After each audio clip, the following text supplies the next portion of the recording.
Zay in the house? Let's head into the nerdverse. When we talk about anime, series, movies, books, or any kind of entertainment in general, almost everyone immediately thinks of impact run scenes, epic battles, explosive moments. The industry has trained us to believe that a good story needs to be loud, intense, fast-paced. But what if I told you that some of the most powerful works out there do exactly the opposite?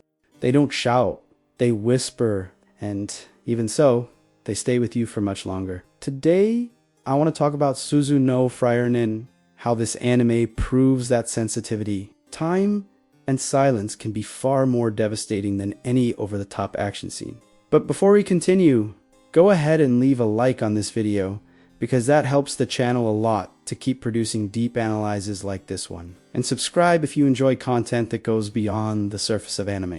Share this video with that friend who thinks good anime has to be nothing but non-stop fighting, because Frieren might change their perspective too.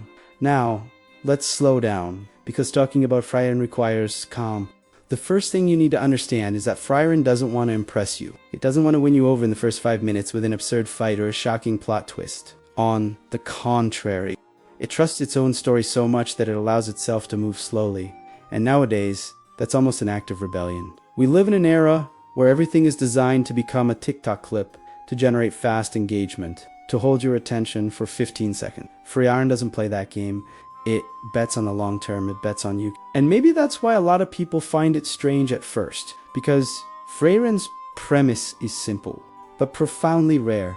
The story is not about the great journey. The great journey is already over. The Demon King has already been defeated. The heroes have already won. The question that remains is, what now?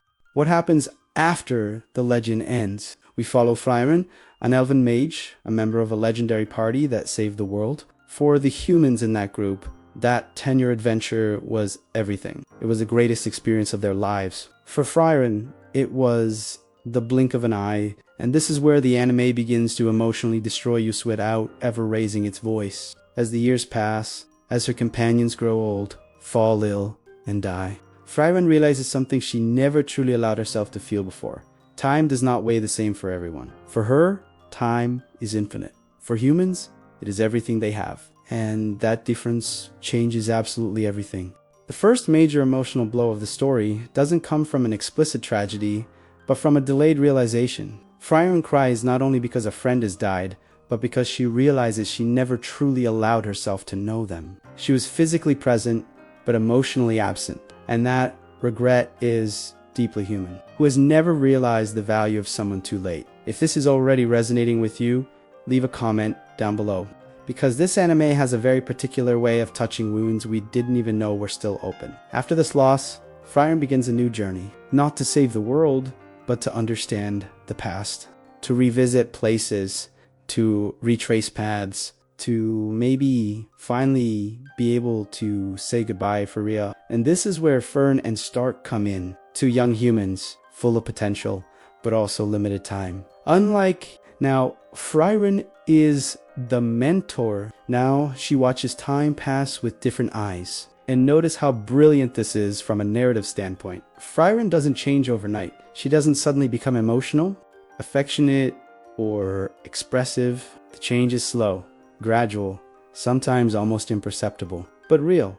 And that's exactly how people change in real life. The anime is not in a hurry. It understands that emotion is not built with catchy lines, but with coexistence, with details, with small gesture, an extra pause, a silence that lingers, a memory that returns without warning. In fact, one of Frieren's greatest strengths lies precisely in these seemingly mundane details. There's a scene where a character simply puts on a coat. The camera follows the entire process. In any other anime, this would be cut. Here, it's narrative, it's humanity, it's identification. Because when you see a character doing something ordinary, your brain understands this person exists. And if you think that's irrelevant, let me ask you this. Why do simple scenes sometimes move you more than epic ones? Because they resemble your life. And Frieren understands that deeply. Another point many people talk about is the fact that Frieren is absurdly powerful. And then comes the question,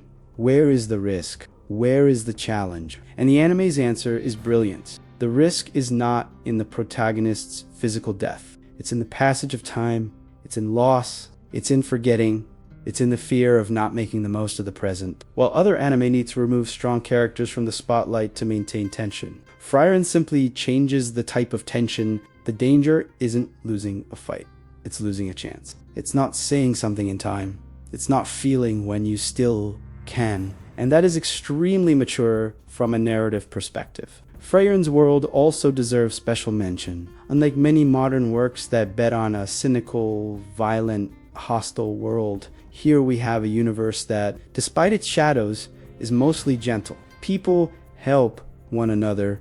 Strangers are welcoming.